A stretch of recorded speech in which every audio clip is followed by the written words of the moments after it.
Hello दोस्तों, आपका हमारे वृंदा कुंज चैनल में स्वागत है।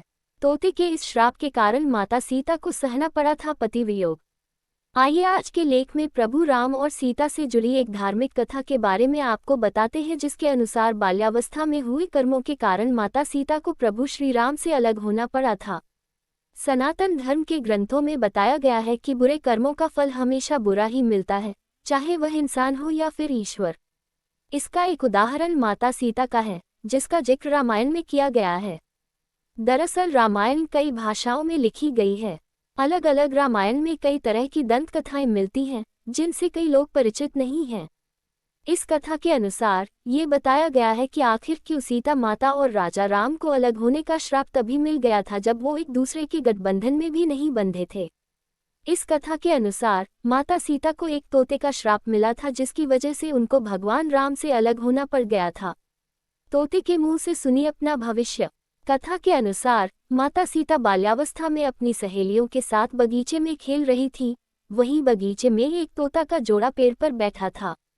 तोता का जोड़ा भगवान राम और माता सीता के बारे में बातें कह रहा था। उनकी बातों को सुनकर माता का ध्यान उन पर गया।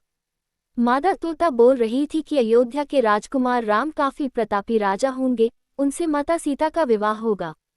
तोते के मुख से भावी पति का नाम सुनकर माता सीता अचंभित हो गईं। उन्हें अपने बारे में और जानने की इच्छा जागृत हुई, इसलिए उन्होंने अपनी सखियों से कहकर दोनों पंछियों को पकड़ लिया और फिर उन दोनों को पुचकारक पूछा कि भविष्य के बारे में इतना ज्ञान कहाँ से प्राप्त हुआ।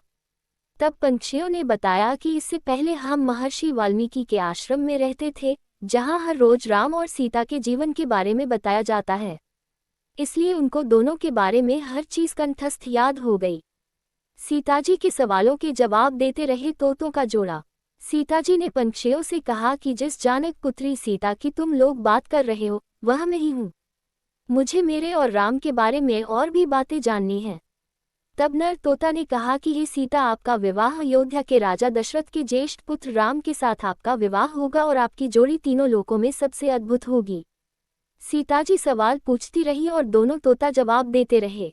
ऐसे में सीताजी प्रसन्न हो गई और कहा कि अब ये हमारे साथ ही यहाँ पर रहेंगे। लेकिन ये सुनकर तोता हैरान रह गया और उसने कहा कि हम पंछी हैं, हमें पिंजरे में कैद ना करो। तोते ने इसके लिए बहुत याचना की। तब सीताजी ने नर तोते को छोड़ दिया, लेकिन मादा तोता को नहीं छोड़ा और कहा कि यह मेरे साथ रहेगी। तोता ने दिया माता सीता को शाप। नर तोता ने कहा कि मेरी पत्नी गर्भवती है, इसलिए ऐसे समय पर उसको जाने दे। हम दोनों एक दूसरे का वियोग सहन नहीं कर सकते, इसलिए आप मेरी पत्नी को जाने दें। लेकिन सीताजी ने उसकी एक न सुनी। इस पर मादा तोता को बहुत गुस्सा आया और शाप दिया कि जिस तरह तुमने गर्भावस्था में मेरे पति से मुझको अलग कर दिया है, वैसे ही गर्भावस्था के दौरान तुमको भी पति वियोग सहना पड़ेगा। इतना कहते ही मादा तोता ने अपने प्राण त्याग दिए। बताया जाता है कि अगले जन्म में तोता वही धोबी था, जिसने माता सीता के चरित्र पर उंगली उठाई थी, जिसके बाद भगवान राम ने सीता का गर्भावस्था के दौरान त्याग कर दिया।